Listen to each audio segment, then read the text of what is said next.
Wednesday morning, that means it's Picayune Wednesday, and once again in our studio is Daniel Clifton, the editor of the Picayune. Good morning. Hey, morning everybody. How y'all doing? We're doing good.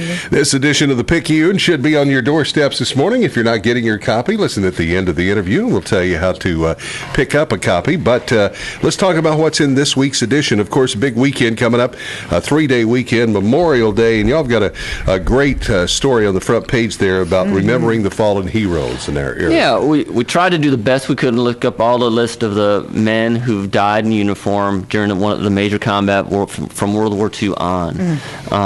It took a little work to find World War II. I bet. But we think we got as many as we could. That was as far as official records, and listed all of them on the front page. And then we highlighted a few of them from Vietnam that died in Vietnam, and one gentleman who died in World War II in some stories, just to let people know who these men were, and they weren't just names on a wall, right? Or and put some connection with it. It's a good reminder too as we head into this holiday weekend, because a lot of people forget about it. It's not about the barbecue, right, and having Monday off. There's more to it, and this is a wonderful tribute. Yeah, it really is. Great job on that.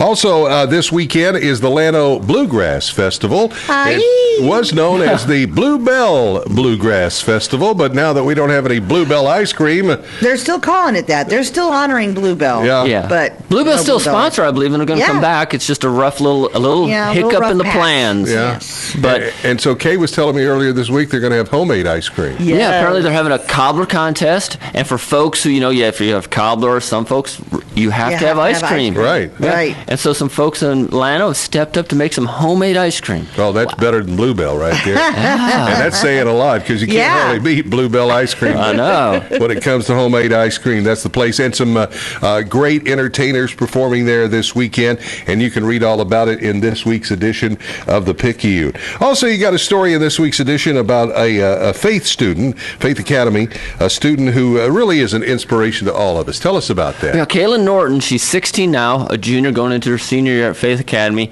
When she was 13, she was a Marble Falls Middle School student, and she had there were some health issue concerns that they did nothing major you could see or feel, but then when they did a check and then an MRI, they found that she has something called a nerve sheath tumor, which it was on one it grew to a tumor about the size of a baseball. Wow. Oh, bless her heart. And it's a disease that usually targets older folks in their 60s plus, and so it doesn't, at that point, it's not a fast growing, but for her it was really fast growing. So it took surgeries and some there's some possible complications. They nicked a nerve when they were doing it, because the nerves are like the string of a hair. Oh, yeah. And so they nicked another nerve that affected her swallowing. So she came through the initial surgery, great, except for well, as much as you can be great, but she couldn't swallow or eat. And so the doctors wanted to do a tube that goes in the stomach for the rest of her life. Right. But they were like, so they said, no, the physical therapist said, no, let's give her a shot. And so she taught herself to eat again. Really? And then, so it's a really remarkable story. And then the tumor came back last summer,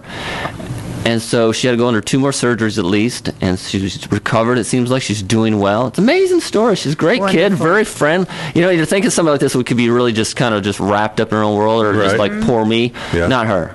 No, she's, Well, that's why she's an inspiration to all of us, and you can read all about it in this week's edition of the Picayune. And again, if you're not getting your copy, tell them how to go about doing that. Well, you stop by Ed's house, and his address is, I'm sorry, call 830-693-7152 and ask the folks up front to get you on the list, and we'll get you one to you. And remember, as always, the Picayune is free! Daniel Clifton, editor of the Picayune. Good to see you, man. All right, bye.